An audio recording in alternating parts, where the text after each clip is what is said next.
గట్టిగా స్తోత్రాలు చెబుదామా? ఆమేన్. ఇక దేవుని వాక్యంలోనికి మనం వెళ్తాము. ఆదికాండం 3వ అధ్యాయము 9వ వచనం. ఆదికాండము 3వ అధ్యాయము 9వ వచనం. దేవుడైన యెహోవా ఆదామును పిలిచి నువ్వెక్కడ ఉన్నావనెను. నువ్వు ఎక్కడ ఉన్నావు అనెను. కూర్చుంటారా? దేవుడు ఆదామును నువ్వెక్కడ ఉన్నావు ఆదాము అని దేవుడు పిలుస్తున్నాడు. అందుకనే దేవుని బిడ్డలారా, దేవుడు ఈ రోజు మనతో మాట్లాడుతున్నటువంటి మాట, దేవుడు మిమ్మల్ని పిలుస్తున్నాడు. ఎందుకు పిలుస్తున్నాడంటే దేవుడు మీకు ఒక సమయాన్ని ఇచ్చాడు. ఆ సమయంలో మీరు దేవుని సన్నిధికి రావాలని దేవుడు పిలుస్తున్నాడు. ఎక్కడైతే అనారోగ్యాల చేత బాధపడుతున్నారో, ఎక్కడైతే విడుదల లేక సమస్యల చేత ఆర్థిక ఇబ్బందుల చేత నువ్వు ఎక్కడెక్కడ ఇదిగో బాధపడుతున్నావో, నా దేవుడు ఈ రోజు నేను పిలుస్తున్నాడు. ఎందుకో తెలుసా? నీ మీద నాకు ప్రేమ ఉంది కనుక, నీ వెంట నాకు ఇష్టం కనుక, అందుకనే నా దేవుడు ఈ రోజు నేను పిలుస్తున్నాడు. చూడు, ఒకవేళ డాక్టర్ల చుట్టూ తిరిగి తిరిగి నువ్వు వేదన పడుతున్నావేమో, అప్పుడు తెచ్చి డాక్టర్లు పెట్టి ఇక చేతులు ఎత్తేసి ఇక నా పని నా గతి ఇంతే అని నువ్వు ఆలోచన చేస్తున్నావేమో, నా దేవుడు అంటున్నాడు, సర్వశక్తి కలిగినటువంటి దేవుణ్ణి స్వస్థపరిచి యెహోవాను నేనే. డాక్టర్లు చేతులు ఎత్తివేసిన లోకంలో ఉన్నటువంటి వాళ్ళు నిన్ను వదిలిపెట్టినా, ఇదిగో నేను పిలుస్తున్నాను, నువ్వు రా నా దగ్గరికే. నీ కార్యము ఎలాంటి కార్యమైనా ఈ విడుదల స్వస్థత ఆరాధనలో నేను ఖచ్చితంగా నిన్ను విడిపిస్తానని నా దేవుడు ఈ రోజు నీతో మాట్లాడుతున్నాడు. చేతులెత్తి స్తోత్రాలు చెప్తారా? ఇంకొకసారి స్తోత్రాలు చెప్తారా? ఇవి కళ్ళుపల్లి మాటలు కాదు. నా దేవుడు పిలుస్తున్నాడు. ఆయన ఖచ్చితంగా చేయటానికి సామర్థ్యత కలిగినటువంటి దేవుడు. ఏదో ఒరుగుతున్నారయ్యా, మరి జరుగుతున్నాయా అంటే జరుగుతున్నాయా, జరగట్లేదా? చేతులెత్తి స్తోత్రాలు చెప్పండి ఒకసారి గట్టిగా.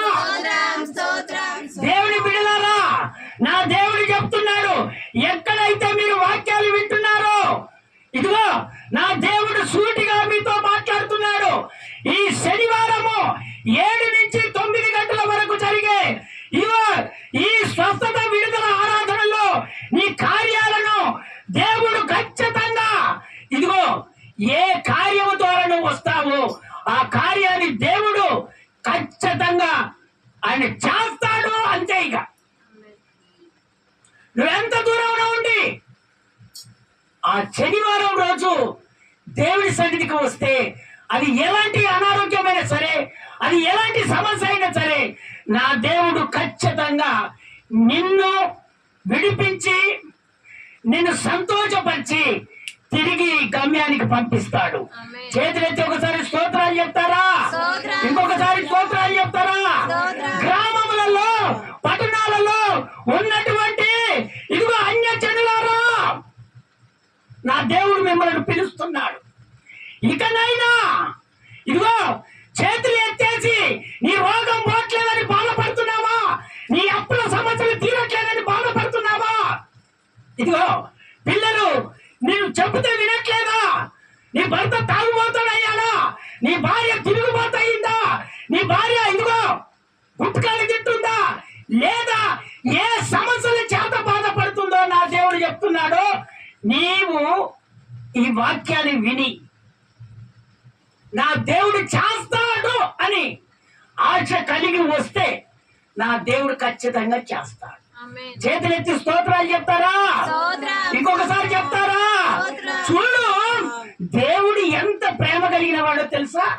ఆయన చల్లపూటన ఆదామా నువ్వు ఎక్కడ ఉన్నావని దేవుడు పిలుస్తున్నాడు. అందుకనే దేవుని బిడ్డలారా, దేవుని మందిరములో ఉంటే ఆయన ఖచ్చితంగా నిన్ను విడుదల కలగజేస్తాడు. నీ సమస్యను ఖచ్చితంగా తీరుస్తాడు. దేవుని మందిరములో లేక నువ్వెక్కడో ఉంటే, కొంతమంది దేవుని మందిరానికి రాకుండా దేవుని వాక్యాన్ని విని కొంతమంది చెప్పేవాళ్ళు తయారయ్యారు. కొంతమంది ఏం చేస్తారో తెలుసా? ప్రార్థనలు పెట్టుకొని గోడలంట చెట్లంట టైంపాస్ చేసుకుంటారు. టైంపాస్.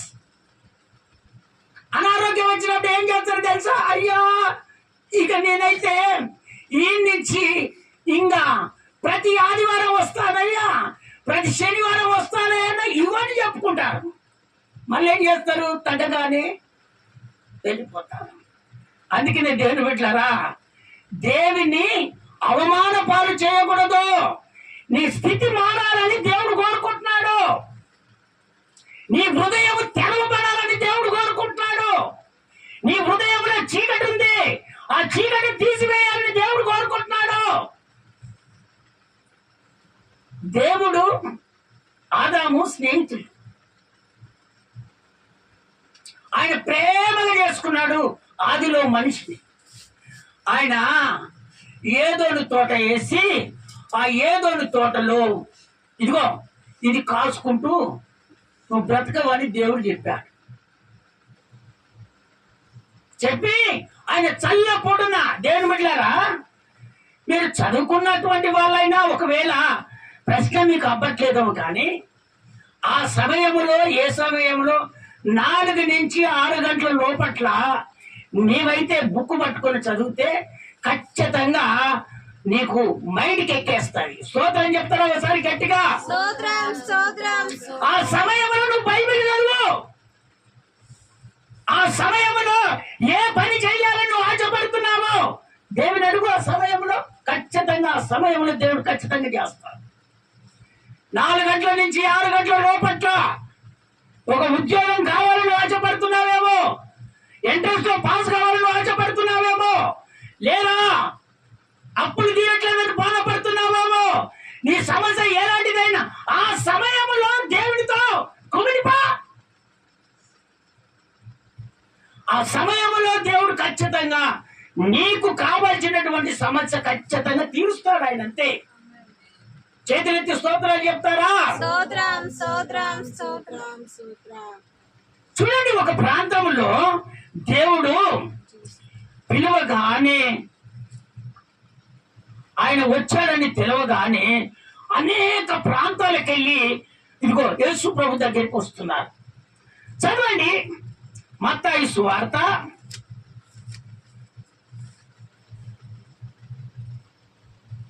4వ అధ్యాయము 25వ వచనం. 4వ అధ్యాయము 25వ వచనం. గలిలయ దేకోబా యెరూషలేము యూదాయను దేశమందుల నుండి దేశమంతటయును యొర్దానునకు అవతల నుండి జన సమూహములు దాని సమూహములు ఆయనను వెంబడించెను. ఎవరు వెంబడిస్తున్నారు? యేసయ్యను వెంబడిస్తున్నాడు. ఆయన పిలుస్తున్నాడు కనుక నీవు వాక్యం వింటున్నటువంటి దేవుని బిడ్డ నువ్వు వెంటనే వెంబడించాలి. ఆయన పిలిచినప్పుడు నువ్వు వెంబడించాలి. కొంతమంది దేవుడు స్వరంతో మాట్లాడుతున్నప్పుడు నిద్రపోతుంటారు. దేవుని వాక్యము ప్రకటిస్తున్నప్పుడు నిద్రపోతారు, నిద్రముక్తులైపోతారు. దేవుని స్వరాన్ని వినరు. మళ్ళీ నా అప్పులు తీరట్లేదు అని అంటారు, నా బాధ తొలగిపోలేదు అని అంటారు. దేవుడు ఏ సమయంలో ఆయన స్వరముతో నిన్ను పిలుస్తున్నాడో వెంటనే నువ్వు ఏం చేయాలంటే వెంబడించాలి. చూడు, అక్కడ ఉన్నటువంటి గలిలయ, దేకాపోలి, యెరూషలేము, యూదయను ప్రదేశముల నుండి, యొర్దాను అవతల నుండి బహుజన సమూహములు ఆయనను వెంబడిస్తున్నారు. చూసారా దేవుని బిడ్డలారా? మన పట్టణంలో దేవుడు ఉన్నారు అని రావట్లేదు. ఇదంతెందుకు? దేవుని సన్నిధికి వచ్చే దేవుని బిడ్డలే ఈ సమయాన్ని పాటించకుండా దేవుని సన్నిధికి రాలేకపోతున్నారు. కారణం ఏంటి అంటే నువ్వు దేవుని పూర్తిగా వెంబడించట్లేదు. నీలో మస్తు ఉంది, ఆ మస్తు తొలగిపోతేనే నీ బాధ నీ అక్కర తీరుతుంది. నీలో మస్తు ఉంది, ఆ మస్తు ఏంటో తెలుసా?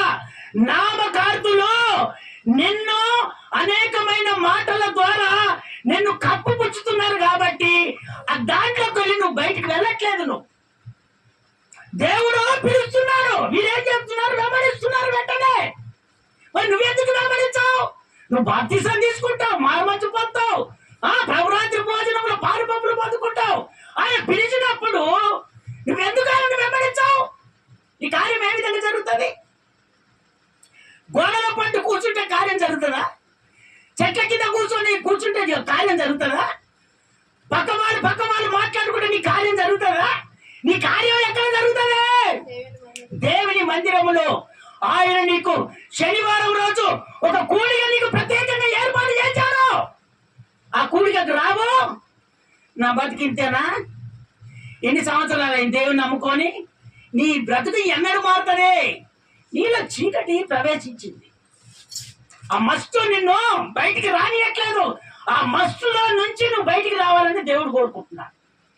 ఆ విధంగా నువ్వు వస్తేనే ఆయన దగ్గర నువ్వు మేలు పొందుకుంటావు. స్తోత్రం చెప్తారా ఒకసారి గట్టిగా? ఇంకొకసారి గట్టిగా చెప్తారా? చదవండి దేవుని బిడ్డలారా దేవుని వాక్యాన్ని. మత్తయి సువార్త అదే 4వ అధ్యాయము 23వ వచనం. యేసు వాళ్ళ సమాజ మందిరములో బోధించుచు దేవుని రాజ్యమును గూర్చి సువార్తను ప్రకటించుచు ప్రజలలోని ప్రతి వ్యాధిని రోగమును స్వస్థపరచుచు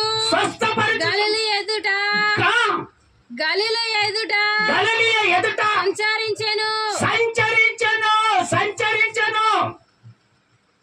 అయినా యేసు ప్రభు ఆ ప్రాంతములో గలిలయ అనే ప్రాంతములో దేవుడు ఏం చేస్తున్నాడంటే దేవుని వాక్యాన్ని ప్రజలకు ప్రకటిస్తున్నాడు. చేతులెత్తి స్తోత్రాలు చెప్తారా గట్టిగా? ఇదే విధంగా యేసు ప్రభు ఆ ప్రాంతానికి వచ్చి ఆ మందిరానికి వచ్చి దేవుని మాటలు చెప్తున్నాడు. వాళ్ళంతా విన్నారు. అదంతా వినటం వలన నా దేవుడు అక్కడ స్వస్థపరుస్తున్నాడు. మళ్ళీ రిపీట్ చేయి, అదే మాట రిపీట్ చేయి, మళ్ళా అదే మాట రిపీట్ చేయి త్వరగా. యేసు వారి సమాజ మందిరాలలో బోధించుచు రాజ్యమును గూర్చిన సువార్తను ప్రకటించుచు ప్రజలలోని ప్రతి వ్యాధిని రోగమును స్వస్థపరచుచు గలిలయ అంతటయు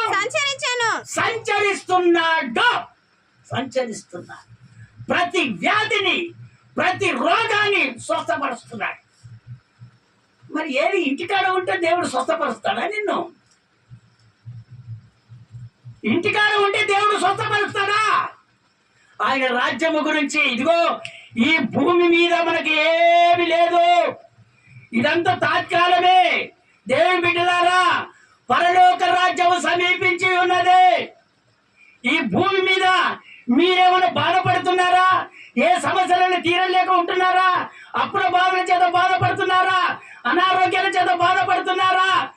ఏ విధంగా మీరు బాధపడుతున్నారు? ఈ భూమి మీద ఇవన్నీ నేను చేయగలను, నా దేవుడు చేస్తానని అక్కడ ఉన్నటువంటి ఆ ప్రాంతములో దేవుని బోధ అక్కడ ఉన్నటువంటి వారికి ప్రకటిస్తున్నాడు. వాళ్ళు వచ్చి అయ్యా నేను అప్పుల బాధతో ఉన్నానయ్యా, అయ్యా నేను అనారోగ్యం చేత బాధపడుతున్నానయ్యా, అయ్యా నేను వ్యాధితో బాధపడుతున్నానే అని రాగానే నా యేసు ప్రభు అక్కడి నుంచి ప్రకటిస్తుండగానే అనారోగ్యాలన్నీ విడుదలైపోతున్నాయి, స్వస్థతలు కలుగుతున్నాయి. ఎందుకంటే వాళ్ళు దేవుని వెంబడిస్తున్నారు. ఆయన పిలుస్తున్నాడు, వీళ్ళు వెంబడిస్తున్నారు, వెంటనే వెంబడిస్తున్నారు. నీ ఇంటి దగ్గర కూర్చొని ఇగో మాటలు నిలబడితే కూర్చొని వింటారు. ఏది సత్యమో ఏది అసత్యమో దీని ఫాలో గారు వాళ్ళు ఫాలో అయ్యేదేంటి? ఎవరు మంచిగా ఉంటారు, ఎవరు లావు ఉంటారు, ఎవరి దగ్గర కారు ఉంటుంది, ఎంతమంది దగ్గర డబ్బులు ఉంటాయి, ఇవన్నీ ఆలోచన చేస్తారు తప్ప సత్యాన్ని పసిగట్టారు. ఈ సత్యాన్ని పసిగడితేనే దేవుని బిడ్డలారా డబ్బు ఈ రోజు ఉంటది, రేపు పోద్ది. మన గురి ఆయన వస్తాడు. ఇక సమయం ఉంది, ఆలస్యం లేదు. ఎప్పుడు వచ్చేది ఎవరికే తెలియదు. ఆయన వస్తాడు. ఆయన వచ్చినప్పుడు నువ్వు సిద్ధంగా ఉంటే నా దేవుడు నిన్ను ఆయన రాజ్యంలో ఆయన కుడిపరచను కూర్చొని పెట్టుకుంటాడు. స్తోత్రం చెప్తారా ఒకసారి గట్టిగా? అసలు అనారోగ్యాలు రావు, బాధలు రావు, సమస్యలు రావు. యాసైతో ఉన్నాక నీకు సమస్యలు ఎట్ట వస్తాయి? ఇక బాధలు ఎట్ట వస్తాయి? అప్పులు ఎట్ట తెచ్చుకుంటావు? అన్ని యాసైతోటే ఉంటివి. ఇక నీకు కొదువ ఉండదు. చేతులెత్తి స్తోత్రాలు చెప్తారా గట్టిగా? ఇంకొకసారి గట్టిగా చెప్తారా? అందుకనే నా దేవుడు భూమి మీద ఉన్నటువంటి అమ్మా ఇది ఏ సమస్య రండి, పరలోక రాజ్యం సమీపించి ఉన్నది. ఇదిగో ఈ భూమి మీద ఏం బాధపడుతున్నారమ్మా? అప్పుల చేత బాధపడుతున్నారా? అనారోగ్యాల చేత బాధపడుతున్నారు. ఎంత దేవుడమ్మా నా దేవుడు. చూసావా? నీ రోగం ఆయనకు తెలుసు, నీ బాధ ఆయనకు తెలుసు, నీ ఆలోచన ఆయనకు తెలుసు. నువ్వు ఏది కావాలంటే నా దేవుడు అది ఖచ్చితంగా చేస్తాడు. కానీ నువ్వు వెంబడించాలే, వెంబడించావు. నువ్వు వెంబడించావు కానీ నీ కార్యం జరగాలి. సోపుటప్పు కాదు ఇది. ఈ సోపుటప్పు ఉంటే ఒకరోజు ఉంటది, ఒకరోజు పోద్ది. నీవు ప్రభు రాకడ పరంతరం వరకు దేవునితో నువ్వు ఉంటే నువ్వు ఎప్పటికీ నిన్ను దేవుడు ఎక్కడికి వెళ్ళనీయడు. ఏది తక్కువ కానియడు నా దేవుడు. స్తోత్రం చెప్తారా ఒకసారి గట్టిగా? 24వ వచనం చదువుతారా? అదే 24వ వచనం. ఆయన కీర్తి సిరియా దేశమంతా వ్యాపించెను. సిరియా దేశమంతా వ్యాపించెను. నానా విధములైన రోగముల చేత వేదన చేత పీడింపబడిన వ్యాధిగ్రస్తులందరినీ దయ్యం పట్టిన వారిని చంద్ర రోగులను పక్షవాయువు గల వారిని వారు ఆయన యొద్దకు తీసుకొని రాగా ఆయన వారిని స్వస్థపరచెను. ఆమేన్. చేతులెత్తి స్తోత్రాలు చెప్తారా గట్టిగా? ఇంకొకసారి గట్టిగా చెప్తారా? ఇంకొకసారి గట్టిగా చెప్తారా? నా దేవుడు ఏ వ్యాధి నీ దగ్గర ఉన్నా, ఏ అనారోగ్యం ఉన్నా, ఏ సమస్య ఉన్నా నా దేవుడు చెప్తున్నాడు అవన్నీ ఇక విడుదలైపోయాయి. స్తోత్రం చెప్తారా ఒకసారి గట్టిగా? ఇంకొకసారి గట్టిగా చెప్తారా? వాళ్ళు అక్కడ వాక్యం విన్నటువంటి వాళ్ళు సువార్త అందిస్తే అక్కడ ఉన్నటువంటి వాళ్ళంతా అనారోగ్యాల చేత బాధపడుతున్నటువంటి వాళ్ళందరినీ ఎక్కడికి తీసుకొచ్చారు? యేసయ్య దగ్గరికి తీసుకొచ్చారు, మందిరానికి తీసుకొని వచ్చారు. ఈ రోజు నువ్వు బాగైతే ఇంకో మనిషి నీ ఎంట రానే రాడు. నీ ఇంటి పక్కనోళ్ళ, నీ ఇంట్లోలా, నీ రక్త సంబంధాలను తీసుకుంటావు.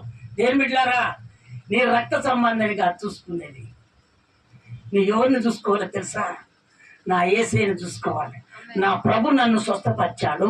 ఇదిగో వీళ్ళకు కూడా నేను సువార్త అందిస్తే వాళ్ళు కూడా మారు మనసు పొంది ఆయన రాజ్యంలో చేర్చబడతాడు.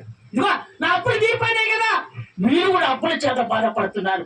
ఈ అప్పులు తీరిపోతాయని వాళ్ళు దేవుని సన్నిధికి వస్తారు. ఎప్పుడు నువ్వు సువార్త అందిస్తే వాళ్ళకి అందియట్లేదా? అందరూ దేవుని మందిరానికి వచ్చి చంద్రరోగం ఇది ఎలాంటిదో తెలుసా? ఈ తరచుగా నీళ్ళలో పడతా ఉంటది. వింటున్నావా? నీళ్ళలో పడతా ఉంటాయి. దాన్ని ఏమంటారు అంటే మూర్ఛ అంటారు. చెవిటి దయ్యాలు ఇవన్నీ దాంట్లోకి వచ్చేస్తాయి. ప్రతి వ్యాధిని, ప్రతి అనారోగ్యాన్ని దేవుడు తీసుకొచ్చినటువంటి ప్రతి ఒక్కరిని కాలు చేతులు పడిపోతాయి. అదేం రోగం? వ్యాధి, పక్షవాతం, ఇవన్నీ మన దగ్గర పక్షపాతం చాలా మంది వచ్చారు, చంద్ర రోగులు చాలా మంది వచ్చారు. ప్రతి ఆదివారం రావట్లేదంటే దూర దూర ప్రాంతాలలో ఉన్నారు. చేతులెత్తి స్తోత్రాలు చెప్తారా గట్టిగా? ఇంకొకసారి గట్టిగా చెప్తారా? దేవుని బిడ్డలారా, దేవుని వాక్యం వింటున్నటువంటి మీరు ఆలోచన చేయకుండా ప్రతి శనివారం రోజు ఇదిగో స్వస్థత విడుదల ఆరాధన జరుగుతుంది. ఖచ్చితంగా మీరు దేవుని మందిరానికి వస్తే మీ బాధలను దేవుడు ఖచ్చితంగా తొలగిస్తాడు. ఏ పట్టణాలలో మీరు ఉండండి, ఆ రోజు కూడా మీరు వస్తే ఖచ్చితంగా మీ కుటుంబంలో ఒక మేలు, ఒక అద్భుతాన్ని మీరు చూస్తారంతే. ఇక చేతులెత్తి స్తోత్రాలు చెప్తారా? ఇంకొకసారి గట్టిగా చెప్తారా? అందుకే నా దేవుడు ఇప్పుడు పిలుస్తున్నాడు, నువ్వు నన్ను వెంబడించమని దేవుడు చెప్తున్నాడు. వాళ్ళు వెంబడించారు, అందరూ స్వస్థత పొందుకున్నారు. ఇప్పుడు నువ్వు వెంబడిస్తే నీ అనారోగ్యాలు విత్తిని ఏ సమస్య అయినా నా దేవుడు తీర్చాడంతే. ఇక చేతులెత్తి స్తోత్రాలు చెప్తారా గట్టిగా? చదవండి దేవుని వాక్యంలోనికి మనం వెళ్తాము. 1 కొరింథీయులకు రాసిన పత్రిక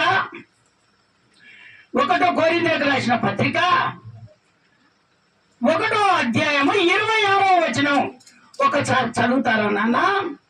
ఒకసారి సహోదరులారా, మిమ్మును పిలిచిన పిలుపును చూడుడి. గో వినండి, దేవుడు చెప్తున్నాడు అక్కడ, సహోదరులారా మిమ్మును పిలిచిన పిలుపును చూడుడి. మీలో లోకరీతిని జ్ఞానులైనను గనులైనను గొప్ప వశము గలవానను వశము వారైనను అనేకులు పిలువబడలేదు గాని ఏ శరీరులు దేవుని ఎదుట అతిశయింపబడుకున్నట్లు కిందిపో జ్ఞానులను సిగ్గుపరచుటకు లోకములో నుండి ఎర్రి వారిని దేవుడు ఏర్పరచుకొని ఉన్నాడు అని ఎందుకు నిన్ను పిలుచుకుంటున్నాడో తెలుసా? దేవుని బిడ్డలారా, ఇదిగో నా యేసయ్య దగ్గరికి వచ్చే వాళ్ళంతా ఎలాంటి వారు తెలుసా? వాళ్ళు ఏ ఆధారం లేనటువంటి వారు, అందరూ వదిలిపెడతారు సమాజంలో. రేయ్ నీదొక బ్రతికే నా వీడు వేస్ట్ అని వదిలిపెట్టినటువంటి వాళ్ళు. ఒక అనారోగ్యం వస్తుంది, ఒక బాధ వస్తుంది, ఒక సమస్య వస్తుంది, అరే హాస్పిటల్లో వీడు ఎంత చూపించినా కూడా వీడు వేస్ట్, ఇక పనికిరాడు, వీడి ద్వారా వచ్చేది ఏమీ లేదు అని చేతులు ఎత్తేస్తాం. అందుకనే నా దేవుడు అక్కడ కోరుకున్నది ఎందుకో తెలుసా? ఇదిగో బాగా ఉన్నామని విరోధిస్తారే, నాకు అన్ని ఉన్నాయని విరోధిస్తారే, వాళ్ళ కొరానికే మిమ్మల్ని నేను ఏర్పాటు చేసుకుంటున్నానని దేవుడు చెప్తున్నాడు. ఎవరిని? ఎర్రి వాళ్ళను, తెలివి తక్కువ వాళ్ళను, పలుకుబడి లేని వాళ్ళను, అనారోగ్యాల చేత బాధపడుతున్నటువంటి వారిని, ఇదిగో అందరు తీసి తిట్టి పాడేసినటువంటి వారిను, మిమ్మల్ని పనికిరానటువంటి వారిను దేవుడు ఎందుకు పిలుచుకున్నాడో తెలుసా? గొప్పోళ్ళు మిమ్మల్ని చూసి తల కింద వేయటానికి. చేతులెత్తి స్తోత్రాలు చెప్తారా గట్టిగా? ఇంకొకసారి గట్టిగా చెప్తారా? ఆ వచనము మళ్ళా ఫ్రీగా మళ్ళీ నాకు చదివి వినిపిస్తారా నాన్న ఒకసారి? సహోదరులారా మిమ్మును పిలిచిన పిలుపును చూడండి. కొంతమంది ఆగు నాన్న, కొంతమంది ఏం చేస్తారంటే యేసు ప్రభు మమ్మలను ఎందుకు పిలుచుకున్నాడో, మా కుటుంబాన్ని చూసుకోవాలి, మా కుటుంబంలో ఉండాలి అని కొంతమంది అనుకుంటారు. మీలో లోకరీతిని అంటే శరీర సంబంధం కలిగినటువంటి లోకములో దేవుని నమ్మనటువంటి వాళ్ళ రీతి కాకుండా జ్ఞానులైనను గొప్ప వంశము వారైనను అనేకులు పిలువబడలేదు గాని, వాళ్ళని పిలుచుకోలేదు, నేను వాళ్ళని పిలుచుకోలేదు, గొప్ప వాళ్ళని నేను పిలుచుకోలేదు గాని ఏ శరీరం దేవుని ఎదుట అతిశయింపబడకుండునట్లు. ఇది అతిశయింప. కొంతమంది ఏం చేస్తారంటే నాకు డబ్బు ఉంది, అహంకారం ఉంది, నాకు పలుకుబడి ఉంది, నేను చెప్పితే ఎంతమంది అయినా నా దగ్గరకు వస్తారు. ఇలాంటి వాళ్ళు ఉన్నారే ఆ జ్ఞానులను సిగ్గుపరచుటకు లోకములో నుండి ఇగో ఈ ఎర్రి వాళ్ళను దేవుడు ఏర్పరచుకొని ఉన్నాడు. బలవంతులైన వారిని సిగ్గుపరచుటకు లోకములో బలహీనులైన వారిని దేవుడు ఏర్పరచుకొని ఉన్నాడు. ఎన్నికైన వారిని వ్యర్థము చేయుటకు ఆ లోకములో నీచులైన వారిని తృణీకరింపబడిన కూర్చో. చేతులెత్తి స్తోత్రాలు చెప్తారా గట్టిగా? అందుకనే దేవుని బిడ్డలారా, దేవుని వాక్యం వినక సత్యాన్ని తెలుసుకోక ఇదిగో ఎవరు బలవంతులో ఎవరు పలుకుబడి ఉంటుందో వాళ్ళ వైపుకే మొగ్గు చూపుతారు కానీ దేవుని వైపుకు మొగ్గు చూపరు. దేవుడు ఏం చెప్తున్నాడు? మిమ్మలను నేను ఎందుకు ఏర్పాటు చేసుకున్నానో తెలుసా? జ్ఞానులను సిగ్గుపరచడానికి. విర్రబీగే వాళ్ళు నేను చూసి కింది తలకాయ వేయటానికే ఇదిగో లోకములో నుండి మీ ఎర్రి వాళ్ళని నేను ఏర్పాటు చేసుకుంటున్నానమ్మా అని దేవుడు చెప్తున్నా. ఇప్పుడు దానయ్య చనిపోయాడని నాకు చెప్పి తీసుకొని వెళ్ళిపోయారు. ఆడిపోయి గంజు పోస్తానికి పోయి తీసుకొని పోయారు. ఆడిపోయి ప్రార్థన చేపిస్తే ఆయన లేచి చక్కగా ఇదిగో ఇక్కడికి వచ్చాడు. చేతులేసి స్తోత్రాలు చెప్తారా గట్టిగా? సాక్ష్యం చెప్తారా? అమ్మా, నా దేవునికి అసాధ్యమైనది ఏమి లేదు. ఎందుకంటే ఆయనని ఎంతమంది తృణీకరించారు వాళ్ళందరి మధ్యలో దేవుడు నిలబెట్టి ఇదిగో నేను బ్రతికాను రా అని వాళ్ళు కిందికి తలకాయ లేచేటట్టుగా దేవుడు లేపాడు. ఆయన చేతులెత్తి స్తోత్రాలు చెప్తారా? అందుకే దేవుని బిడ్డలారా, మేము తెలివి తక్కువ వాళ్ళము, మేము దేవుని అంగీకరించాం కాబట్టి ఇక మాకేమో పలుకుబడి వస్తుందని మీరు ఎప్పుడు ఆశించద్దు. ఆ జ్ఞానులను సహితము నిన్ను చూసి సిగ్గుపడేటట్టుగా దేవుడు అందుకనే నిన్ను ఎరివారని దేవుడు ఏర్పాటు చేసుకుంటున్నాడు. చేతులెత్తి స్తోత్రాలు చెప్తారా? అందుకని ఈ మాటలు వినరు, దేవుని మాటలు వినరు, దేవునితో బ్రతకరు. ఎవరు పైకుంటారో వాళ్ళను మాట్లాడితే అమ్మో రేపు నన్ను ఏం చేస్తాడు, రేపెట్టన పోతే నన్ను ఏం చేస్తాడు, నేను ఏ విధంగా పోవాలనో అప్పుడు కాస్త అణిగిపోవాలని నువ్వు ఆలోచిస్తున్నావు. దేవుని బిడ్డ, నువ్వు ఆ విధంగా ఆలోచించకు. నా దేవుడు ఎర్రివాడిని పలుకుబడి లేని నిన్ను అవసరమని నా దేవుడు పెంచుకున్నాడు.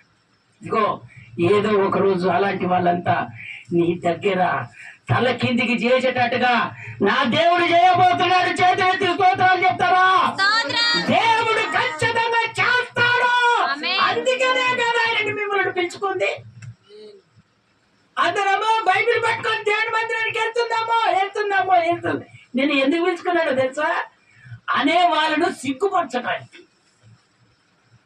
స్తోత్రం చెప్తారా గట్టిగా?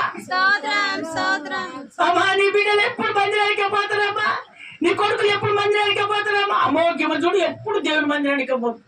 నేను దేవుని మందిరానికి ఎందుకు పిలుచుకుంటున్నాడు దేవుడు తెలుసా? అలా హెచ్చడి చేసే వాళ్ళ తలకాయలు నీ కింద దించాలని దేవుడు కోరుకుంటున్నాడు. దాన్ని నువ్వు గమనించట్లేదు. వాళ్ళ మాటలు విని దేవుడు మార్గాన్ని వదిలిపెడుతున్నావు. ఈ వదిలిపెట్టడం వల్లనే కొంతమందికి అనారోగ్యాలు విడుదలైతలేదు, సమస్యలు తీరట్లేదు, అప్పులు తీరట్లేదు, బాధలు వచ్చి వస్తున్నాయి. అందుకనే ఆ రావడం కారణం ఏంటంటే ఇది అసలు వాళ్ళు చెప్పినది వినటం వలన వీళ్ళలో ఉన్నటువంటి ఆ మంచితనాన్ని వాళ్ళంతటిగా వాళ్ళే ఆ మంచితనాన్ని ఆ చీకటి కమ్మేస్తుంది. వీళ్ళు చేసుకున్న పని దేవుడు చేసేది కాదు. అది లోకములో ఉన్నటువంటి వాళ్ళు ఆ విధంగా ఉంటారు. వాళ్ళ శరీర సంబంధం కలిగినటువంటి వారు లోకంలో. వాళ్ళ మాటలను వినకూడదు. ఇదిగో నేను పిలుస్తున్నాను. నేను ఎందుకు పిలుచుకున్నానంటే ఇదిగో లోకములో ఉన్నటువంటి ధనవంతులు ఉన్నారే, పెత్తందారులు ఉన్నారే, జ్ఞానులు ఉన్నారే, వాళ్ళందరినీ సిగ్గుపరచడానికి నేను నిన్ను పిలుచుకున్నాను.